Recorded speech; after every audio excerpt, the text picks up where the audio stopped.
Concentrate, Zels. 2025, you back. You made it through Christmas. And for your sins, for those who don't know, Zels is busy watching the telly at the moment, and he's watching a rerun of Cast against Bulls. Castor. Now, let's be honest. Of all the games this weekend, that was the most turgid one.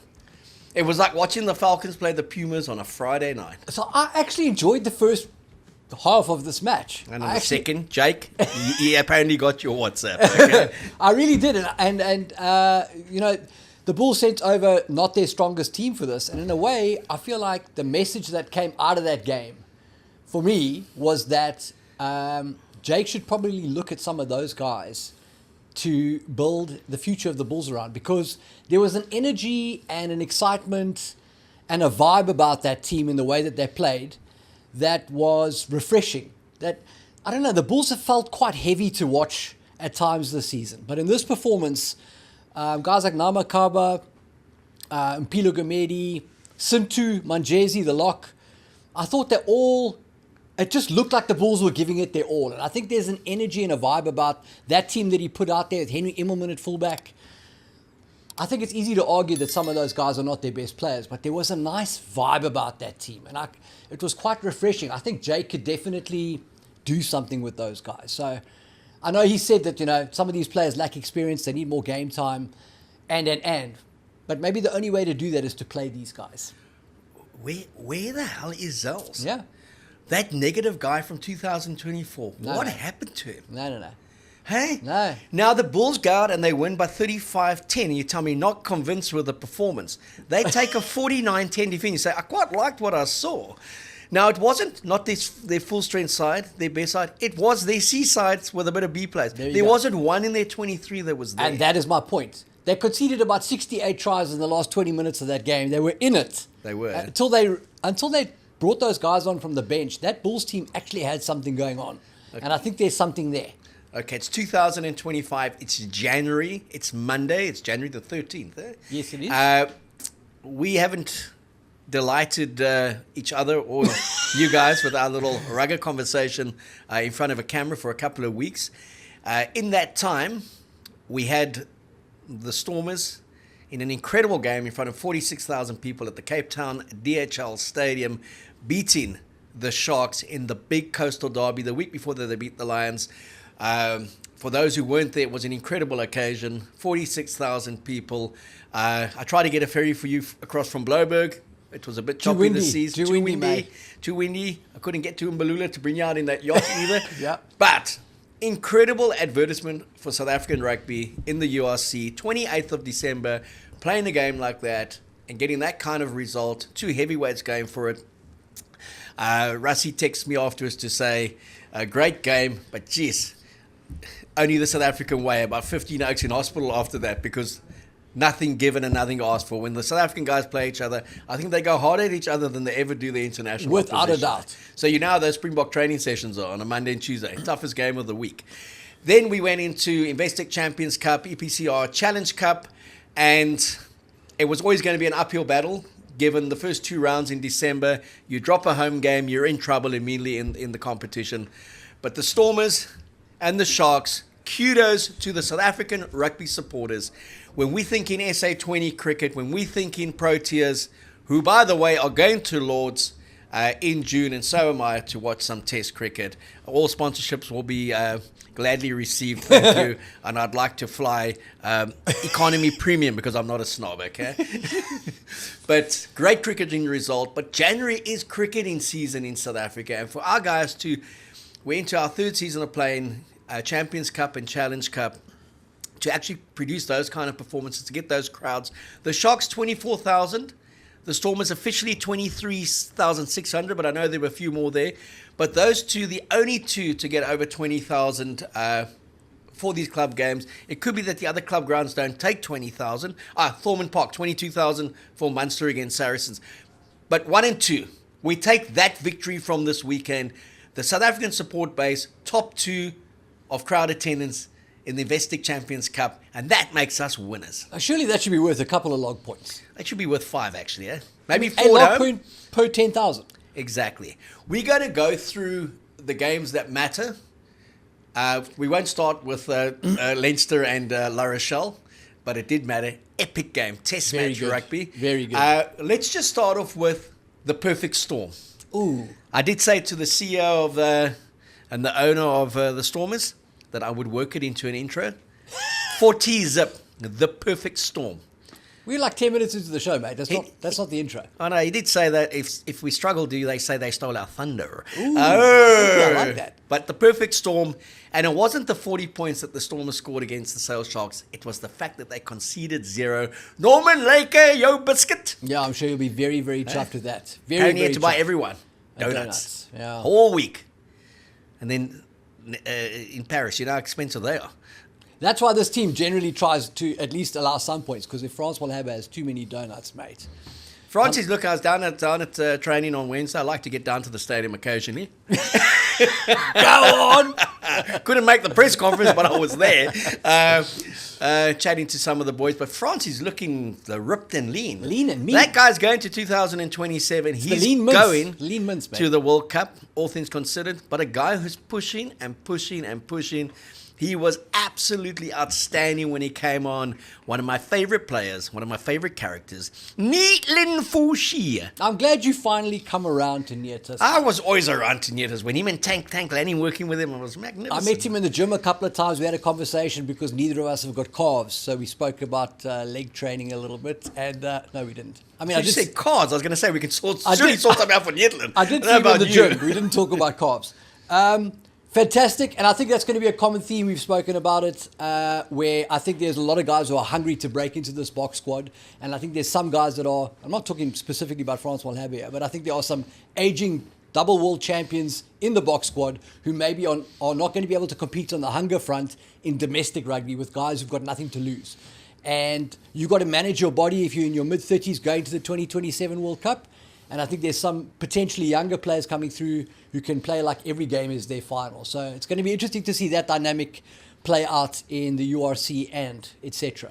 I think we've got to look at the reality of the situation and the romance of the situation. Yes. Now, the romance is we go out every Saturday to win every game over 12 months, Precisely. Test matches, URC, Investec Champions Cup, EPCR, Curry Cup, Club Rugby. We always want to be winners, but there comes a point where a player can't be peaking.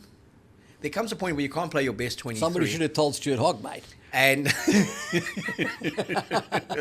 the lean house joke there in Edinburgh, Glasgow, and in France.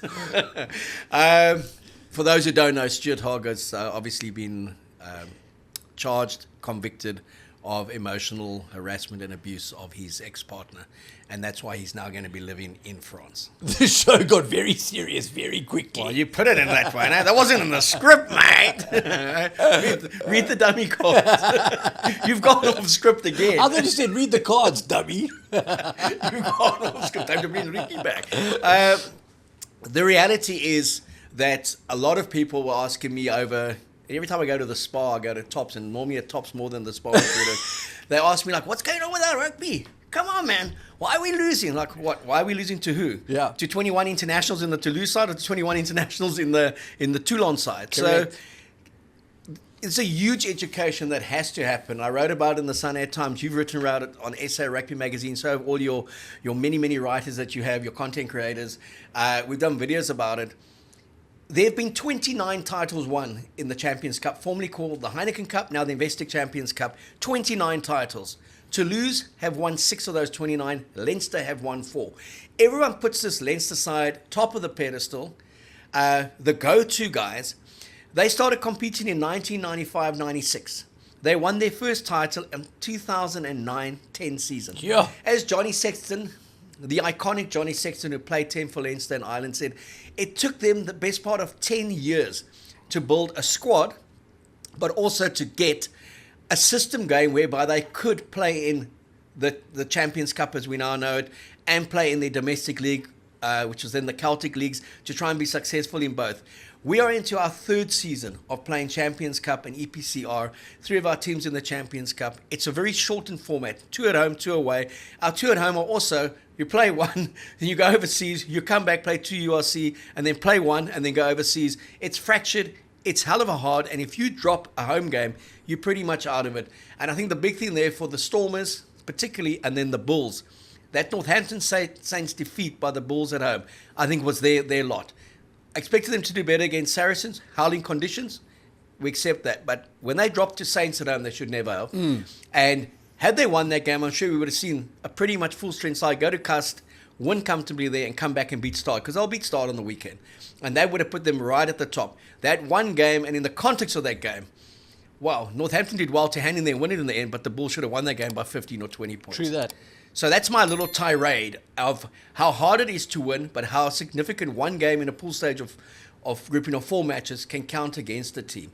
And when we talk about what is the most important for us at the moment, it really is for our quartet of URC teams to be in the top 8, make the playoffs, hopefully host 1 or 2 of them, and potentially put themselves in the position to host a 4th successive URC final in the history of the competition, more so than getting blown away in the last 16 or last 8 of the Champions Cup. That's just my view of this at the moment. Totally. Not everyone shares that. Everyone wants to go out, and obviously we want to win games, but balancing those two competitions at the moment, for me, if you don't get a home, if you're a South African team, you don't play at home in the playoffs of the Champions Cup or the Challenge Cup, you may as well just send your B team, because you're not going to win it. Put the focus on the URC. That's 100% valid, and I also think from a South African rugby supporter's perspective, if you're a Lions fan, a Cheetahs fan, a Bulls fan, a Sharks fan, a Stormers fan, what you want to see is you want to see your team do better in life than your South African rivals. And the place that you measure that at the moment is the URC, because there's a log and you can see who's winning the SA Shield. And South African supporters want to be able to say to their Stormers counterparts, if you're a Bulls fan, we beat you. We beat you in the league phase, we beat you in Cape Town, we beat you in Pretoria. Or if you're a Sharks fan talking to Lions fans, that's what they want. So as much as there's prestige in getting to the knockout stages of the European Cups, and there is prestige, it's fantastic that the Sharks won the Challenge Cup. I think the realism of the logistics around actually competing there, and also, as much as South Africa needs to be grateful that they're in these competitions and it's fantastic to be there, the reality is we can't host a semi-final yet. And so to put all the eggs in that basket for best case to go and play an away semi-final, which you've got a 0.1% chance of winning, doesn't make sense when you're going to be measured by your supporters on where did you finish in the SA Shield in the URC. And look, the Investec Champions Cup is the best club competition in the world, Without the a doubt. strongest. But it is so dominated at the moment by those super French squads. And it's not just a French squad. Most of those French teams look like international 15s. If you look at a Toulon, you look at a La Rochelle, I mean, Toulouse even, where traditionally they were so locally based and homegrown talent. There's a hell of a lot of foreign-based players now playing for Toulouse. And you just look at their lineups. The Toulouse side that came to Durban, beat the Sharks 28 in outrageously humid conditions. No one should be playing rugby in the second week of January in Durban. I mean, it was like soap in those guys' hands. We did see the wonderful Anton Dupont in South Africa finally playing. Fantastic play, him and Intermac and many others. But then you look at the game, Bordeaux, who've been on fire, 69 points at Exeter, Toulouse, 64 points at Exeter. And then you see a La Rochelle team that had it to win in the last minute against a Leinster side that had 21 internationals in 23, had the luxury of Achia Snowman coming off the bench for 35 minutes to go. Geordie Barrett starting at fullback. If he wasn't starting, then the Irish international starts at fullback. Yeah. We currently don't have that depth of 30, 35 players in any one of our teams. Yeah. Potentially, the Bulls, I thought, closest to 30. The Sharks aren't there yet. The Storm is definitely not there yet outside of a 23 in terms of world class. Yeah. And the Lions hit and miss. They have to play their best 23 to get a result. Yeah, and we've got 24 teams in the Challenge Cup. 3 of them are South African. So 21 of those games are in Europe. I mean, the distance between Dublin and Paris is basically the Comrades Marathon. I mean, Bruce Fordyce could run it if there was a road. So when they 8 times. yeah, when they play away from Dublin and they have to go to Paris, that's a hop and a skip. For us, it's a logistical nightmare of not only getting there but getting back. And you have to factor that in for the next week's game. So there's a lot to...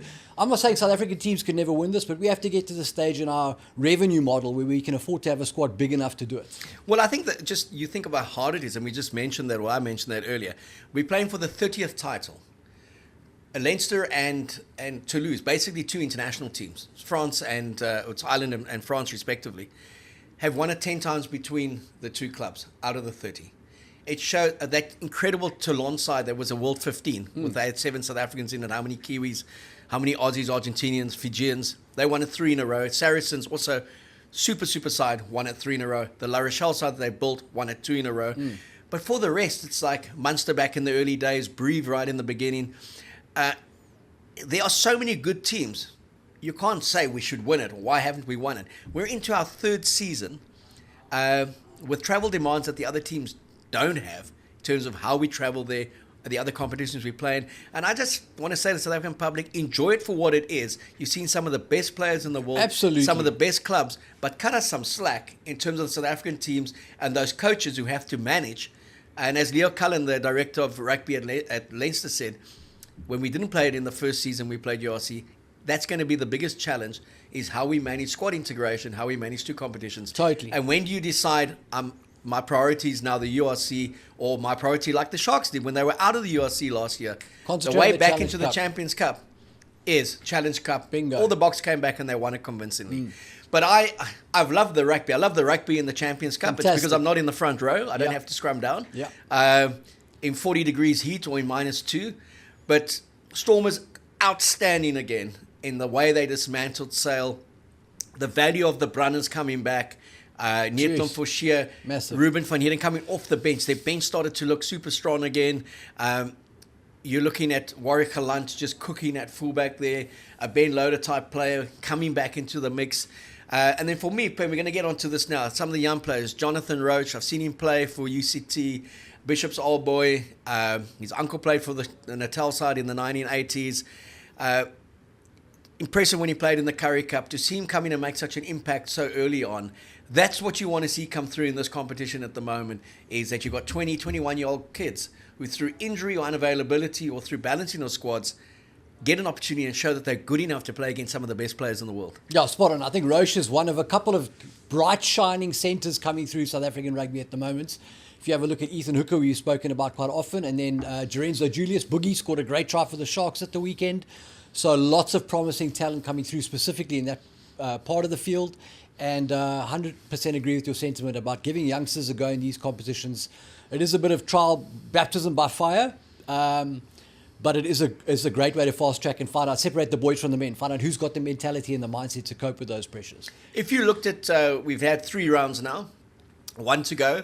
It's pretty much decided who's going to be the top 8 in terms of points garnered and kind of how they get home ground advantage, etc. It's hard to look past either Toulouse or Leinster winning it, unless a La Rochelle is somewhere in the mix, and then it's the French derby if they're playing if they're playing against a side like Toulouse on a neutral venue. Then you'd say, well, they have got a crack because they play them. They play in the same competition, but they are being a cut above because of their squad depth. 100%. I mean, and we spoke about the permutations of the travel and how close everything is there. For me, the European club that I'm going to be cheering for going into the knockout rounds is going to be Glasgow. I think Franco's done a great job there in turning that team around, and I'd love to see them make a deep run into the playoffs and potentially ambush 1 or 2 of these sides you mentioned. Well, a South African coach, a South African captain, a few Saffers in the mix. Do we claim them then as being the 4th South African side competing? Well, Sale are the 4th South African side, so Glasgow would be the 5th. Well, they'll be out, eh? So I'm talking about playoffs. Yeah. Okay, we know that the first South African side to win the Champions Cup was Toulon. When they had 7 South Africans in it. And then Saracens competed for that as well. I think they had 5 South Africans in it. Yeah. And then in the Challenge Cup, Montpellier had more du Plessis than French players in it in their match 23, and they won the Challenge Cup under Jake White. There is a big difference between the Challenge Cup in terms of prestige and the Champions Cup. But what our public, again, we keep on talking about education, has to get used to is the structured format, or the unstructured format, in that sense that 2 matches in December, 2 early January, then it breaks. 6 Nations, URC, you come back, you play in April, a last 16 and a quarterfinal. First week in May, you play the semi-final. End of May, you play the final. It is a very different kind of tournament. Very foreign to South Africa's rugby mindset around how our competitions are usually structured. We very much start and finish playoffs and then move on to the next comp. This is a very different thing. It's a lot like, I suppose, the English Premiership and the FA Cup competitions that interrupt league play. So, interesting. All right, so let's go back to this past weekend. Toulouse, in Durban against the Sharks. Again, well done, 24,000 out there to watch. Arguably the best club side in the world at the moment, certainly on form. That's the Toulouse side. Antoine Dupont finally in South Africa. Thought he was outstanding for the 65, 70 minutes he was on the field. Did a little poll based on a piece I did on Keo to say, and it wasn't knocking Dupont. It was saying that we've seen some wonderful scrum-halves since the game turned professional in 96, but of all the scrum-halves I've seen, the complete package would be Farid Dupree for me. The Bulls in Springbok, and he went and played 45 games for Suntory. Thought Farid Dupree was just embodied everything that you want in a world-class 9, as I've always felt Carter was at 10, Dan Carter. And the two of them as a combination, well, put them behind that Bok pack and it's goodbye nerves. Obviously, a lot of debate there. Jean-Andre Gibet, our social media expert, I said put Aaron Smith in the top 5. He put Justin Marshall. I don't know what was going on in his mind. Could be all the cricket umpiring he's doing. So apologies to Nugi and to all the Kiwis out there. But it should have been Justin Marshall, great player. Very but good. It should have been Aaron Smith because we only had 5 to choose from. We went for Rita Prayer. We went Aaron Smith, Justin Marshall, Joost. George Gregan, Joost, and obviously Dupont. And we put it on our WhatsApp channel, wrote the article on the blog, and as you can see, it was a South African audience that came in. Read it very cleaned up. We got nearly 1,000 votes. And deservedly so. Exactly. But again, not detracting from Antoine Dupont. Fantastic player, influential, one of the greatest athletes I've seen play the game. And he likens me to how I would have interpreted Joost at his prime. Not technically the best scrum half, but just one of the most impactful players. Always influences the game as an athlete. But I certainly don't consider him the greatest rugby union player that's ever played. Well, I think that's the problem, is Antoine Dupont is a fabulous player, and I think it's the blend of skills, power. He's got that low center of gravity and can break tackles, and then he's got this booming boot, so he can flip the field anytime he wants to. I think that's a deadly combination. I think that's been central to France's success in recent years. I think he's a massively influential player in every game that he plays. But also to sort of elevate him from that to being the greatest player of all time was just a bit cheesy. Cheesy, okay. Cheesy. French and cheesy. But it was great to have him here, and I hope to see him here next season again in the Champions Cup, because we're certainly not going to be seeing him when the French team comes down. He doesn't play outside. Doesn't he only play for like 15 minutes every couple of years in the Southern Hemisphere? Well, he's played Test rugby. He's played 24 minutes in the Southern Hemisphere, and that was in 2017. He came on with 24 minutes to play against the Springboks in Durban. The score at that stage was 23 points to 6, and the Boks won 37-15. So you've only got a vague recollection of what happened that day. But I know we decimated them. It was a 3-0 series win. Warren Whiteley was captain this side, and Alton Yankees was still playing good rugby. And that is what she wrote. So that was his lot. And then the 60-plus minutes that he played on the weekend, his first ever 60 club minutes outside of Europe for Toulouse. So when I looked at Farid Dupree's kind of longevity, where he played, how many games he played internationally and club in New Zealand, Australia. And the teams he played against, mate. Argentina, Los Pumas, everywhere. He gets my call. He gets my vote. He always will Good be. shout. Fabulous scrum half. The best I've ever seen play the game since I've been writing in 1992. Farid Dupree. It's on the blog. It's on our WhatsApp channel. And you know what? I make no apologies for it. You are rolling. What's next? What's next, mate, is looking ahead to this weekend's games. Let's look ahead. Yeah, so Jake's Bulls are going to slaughter Stad. They'll pump them at Loftus, and it won't be too little too late. Jake has already said they're going to use their game's momentum going into the URC, where they are well positioned to be in the top 4. They've got some big derby games coming up. They've got the Stormers twice, 8th of February in Cape Town. That's the one that was postponed. They've got them back at Loftus. They've got the Lions. It'll be a big 2-3 months for Jake and the boys. And I really think at this stage, they've got no points in the Champions Cup. Someone was working out the mathematical opportunities. Let me give them to you, and you can tell me whether you think they're going to do it. They have to win by 92 points. The Bulls need to win this game by 22 points and deny Start from say a losing bonus point. And then they're through. Then they're into the Challenge Cup playoffs. Oh, Challenge Cup, yeah. But they're out the Champions Cup. They're out the Champions Someone Cup. was still trying to tell me they have a crack. Nah. Yeah, so then they're going, because the way it works is top 4 go through in the 4 pools. Yeah. Side number 5 goes into the Challenge Cup, and side number 6 gets to rest. Correct. So do the Bulls do that? Win by 22 and don't give Start from say a losing bonus point. Win it by out 21 there, and give them a losing day. And focus on the URC. Put it out there. Because that's the one they want to win. They came so close last season. Beat Leinster in an incredible game in the semi-final and came unstuck I against think the Bulls are close. a very good side from Glasgow, captained by a South African, Steyn, who did his tutorship at Marty's at Stellenbosch University, off to Greek, where they make them hard, prepare them for international rugby, and went and did it for Scotland in that kilted South African, and then they got another fine super brain there, Franco Smith, all the way from Bloemfontein via Italy to Glasgow to win it for them. The South African connection, we got to love it. We dominate Japan, we dominate every single foreign team we play for, and we dominate in our own country. We are very healthy at the moment when it comes to rugby. Extremely. Ons is beslis daar, Zels.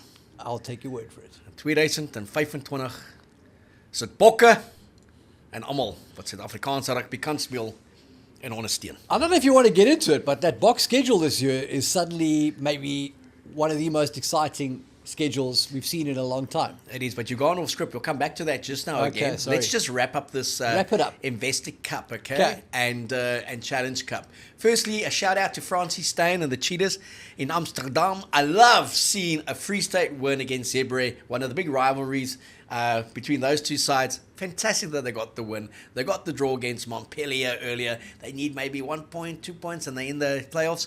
I love those Oaks. I mean, just the fact they can get wins away from home all the time in the adopted homeland in Amsterdam in the Netherlands. I love that little stadium, 5,000. It's like, wow. Gives me a greater feeling than watching the Lions play in front of 3,000 at a Spark, I must say that. The Bulls, as I said, I think they'll smash them, but maybe not by that 22 point permutation. Sharks are going to struggle. I think they'll take a beating overseas. They're really up against a good side. Bordeaux, as I call them, Bordeaux. Okay? Bordeaux are outstanding. Haven't lost. They won 8 in a row, and their last loss was in November, beginning of November. And they're such a good side. They play such good rugby as well. And then the big one, the big talking point, we're going to get to it. I want to know your feeling. It's the Stormers up against Racing. It's a basic knockout. Whoever wins there goes into the last 16, but they're going to travel. And the Stormers got Leinster the weekend after that. They do have a game in hand. They beat Leinster. They go into the top 4, basically, or 5th on the log. And Leinster they'll be without a lot of their internationals who are preparing for the Six Nations. Who do you target, or are you bold enough to say we can win both, or do you do too much damage in the one and not get the other result? If you're Dobbo, what do you do? I mean, the way the Stormers are right now, you get the feeling with Warwick and with Marnie that on their day, there isn't a team in the world they can't beat. And on their day, there isn't a team in the world they can't lose to. Because if they're on, they're unstoppable. And if they're off, it's a mess. What they did to Sale in that game, blanking them, scoring 40 points against a team that's got a trio of Dupreas and more, was sensational. And that's without several of their best players. And on a day when France will have a concede 64 scrum penalties. So, incredible performance. I think the Stormers are capable of beating Racing. As far as I know, Racing have really not done well this season. Haven't won in 5 games. They're 9th in the top 14. Achieva Diamani plays for them, as does Lee Marvin Mazibuko. So I think the Stormers can win this game. I wouldn't be putting my eggs in that basket. For me, again, it's got to be the URC as a priority. An opportunity to punk Leinster is massive and doesn't come around every season. And I think it's too good to pass up. Having said that, I don't think that means that the Stormers are throwing this game. The Stormers are more than capable, as they proved against Sale, to win this game without all of their best players.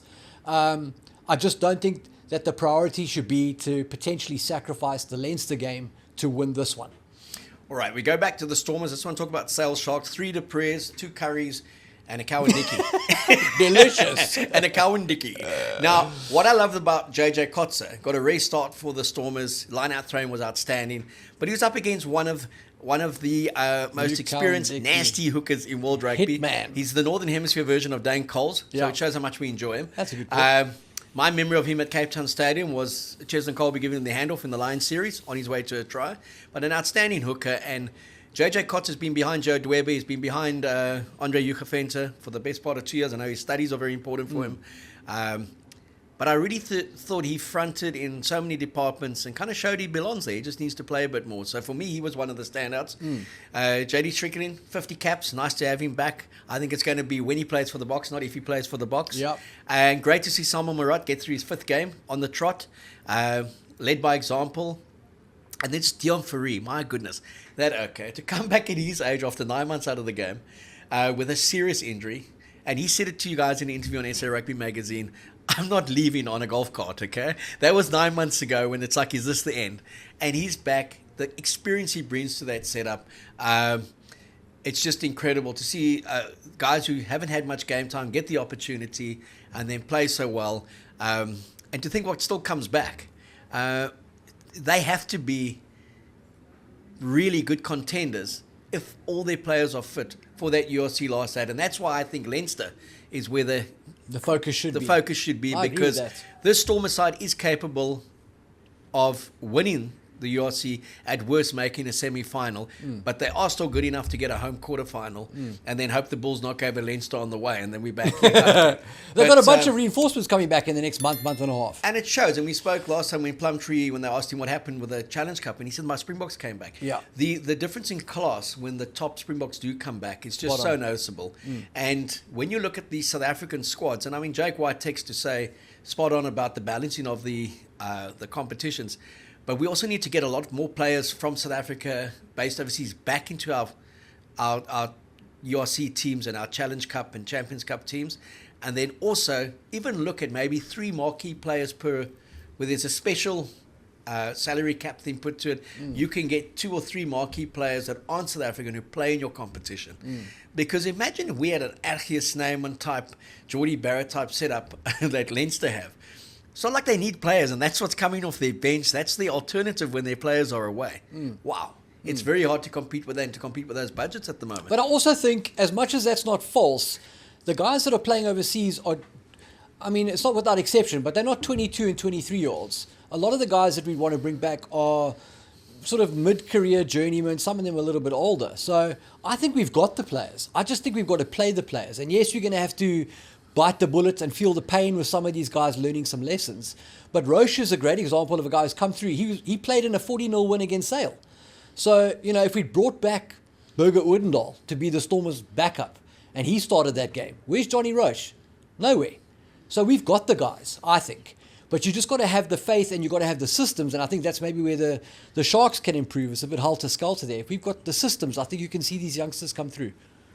As Uli Smith always used to say, you make a good point, but I buy your argument. Don't bring back a Burger Oudendal to replace a Johnny Roach. But there are times when you bring back a Burger Oudendal to align with a Johnny Roach. 100%. So what Jake Afald has got right over the last 2 seasons in building that depth at the Bulls is some of those players he's brought back are not going to play Test rugby easily again, but they're good enough to have played or still to play. Yes. And the youngsters come through with them. Yes. So if you look at in the last couple of games, Paul de Villiers, the SA Under-20 fetcher, specialist, open side flanker, how much he's progressed just in the last 3 weeks with Brannan's been back, been on the field, that you can start with Dion Fourie and you bring Paul de Villiers off the bench, but just what he's learning from him at training. So the key for me in these regional club setups is to have the old silver fox and to have the kid. And not to have too many extremities, like at one stage the Stormers had a 20-year-old prop and a 40-year-old prop. Like, so you need something in between as well. But yes. But to see Dewald Devenhagen and Brock Harris in the coaching box was amazing, quite cool, man. knowing that they can still play. They're still involved in this with this province. And to me, there's just so much good in SA Rugby at the moment. Big time. And it's not...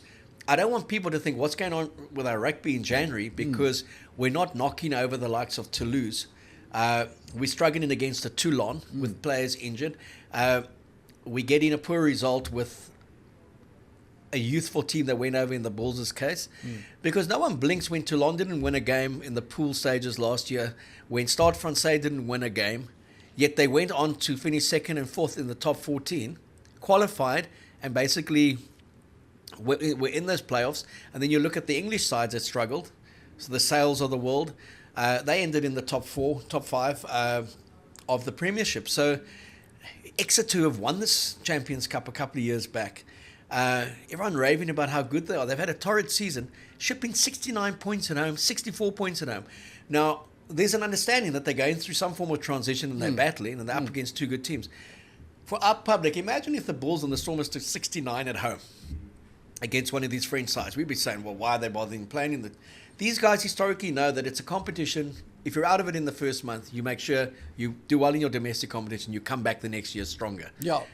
Also, club rugby is a strength of European rugby players, right? They know how to win club comps. They can't win test matches and rugby World Cups. That's our speciality. But club rugby is their domain, and their clubs are built around massive success. It's not about feeding the national team. Those clubs are privately owned and managed in a way where they must win championships. So the focus there is very much towards winning something like the Champions Cup, whereas for us it's something we have to kind of manage. So if you look at the realism of this weekend's matches, to just wrap up the Investec Champions Cup and then the Challenge Cup, I don't have much faith in the Lions. They have been disappointing in this thing. They've mixed and matched to kind of prepare their guys for the URC. That's where their focus point is. Yeah. Again, 7-5 down after 52 minutes to Montpellier. Yellow card for basically as you wrote on X, the French fullback running in with his head running into Etienne Oosthuizen, who's bent over, and he gets the red card. Just absurd, okay? But then they fell away. So I think they're pretty much out of it. Hopefully the Cheetahs will get into the playoffs. And then you could, though, have 4 South African teams in the playoffs, because you could have a situation of the Sharks, the Bulls, and the Stormers playing in the Challenge Cup, and that's 4 out of 16, mate. We got another chance. We've got a good chance there. What I will say for the Lions is, if Sam Francis comes through and in a couple of seasons he's having a blinder every weekend, you're going to look back to when the Lions struggled against Montpellier as some of the school fees that they paid to get that kid up to full speed, and that's exactly what you're talking about. Bring through the youngsters, give them an opportunity. You will have to pay a fee every once in a while, but it'll be worth it in the long run. All right, and so we look at the players. Ethan Hooker again. Just that guy he's going to be a big player for the Sharks and for the Springboks. It's not if, it's when. That kid plays for South Africa. Yeah. We spoke about the South African schedule for this season. It's 2 tests against Italy and 1 against Georgia. So the perfect intro to the season to blood a lot of these youngsters. Then into a rugby championship that takes us to Auckland, Eden Park, and then to Wellington. So we know we guaranteed a result in Wellington. 50 tests unbeaten, the All Blacks, going back to 1994. And I was there in that press box when France scored the try from the ends of the earth, when Stephen Bashop missed touch. Hope to be in that press box again to watch their first ever defeat since then. Then end of your tour, and I think the talk is there's no England, but it's going to be France, Italy, Wales, and Ireland. Ireland again, and the one we were calling for last year. Exciting schedule. Mate, I mean, there's the potential to do some real damage in World Rugby this year if the Boks get it right. If you win at Eden Park in Dublin, you've basically had a World Cup year. I mean, what more could you ask for? And they play in France. Haven't won in Dublin since 2012. I'm so excited about that particular game, the Eden Park match. Lots to look forward to. And then obviously in the international season, we're going to have the British and Irish Lions in Australia, and a lot of renewed interest there because of how well the Australian side did under Joe Smith on that end of year tour. We thought it was going to be a grand sham. It was close to potentially being a grand slam. Yeah. That they were very competitive, beat England, beat Wales, smashed Wales, changed a lot, competitive against Scotland, and then just came up short against Ireland, but they had them. They had them for a long period of that game. I think 22-19, Ireland 22-9 against Argentina. That Irish bubble is that balloon is starting to deflate, and it'll be right pickings for us. It'd be lovely if we went over there and did them like 38-3 to eliminate that one. Wow. But what I'm looking forward to, though, is when Rassie and Jacques Nienaber put when he's the Irish coach and that is going to be funny. And Rassie's the Bok coach. That is going to be funny. That would be great. And we saw Jacques Nienaber's impact on Leinster. You said last year, how can you turn an attacking team like Leinster into one of the greatest defensive teams? Well, he did it. They got the result by only scoring 1 try, but they only conceded 1. Correct. So you can't really have both. It's going to be a fantastic year of rugby in 2025. As always, here we give away things. So there is a winner. There's a winner for our Citizen Watch. There's one of 3 that we're giving away. You just have to go and subscribe to our WhatsApp channel and add yourself to the 40,000 plus names. And it's Daniel van Sail-Smit from East London. He was very flattering towards me, very flattering towards Zels, and that's the only reason we gave him the watch. Brilliant. Because this guy understands occasion, he obviously understands time. Time to take a little moment out and say, we love you guys. So that's the prize for now. There's going to be lots of other prizes. We've got some exciting goodies coming up. Got this in the mail as well. A leadership book.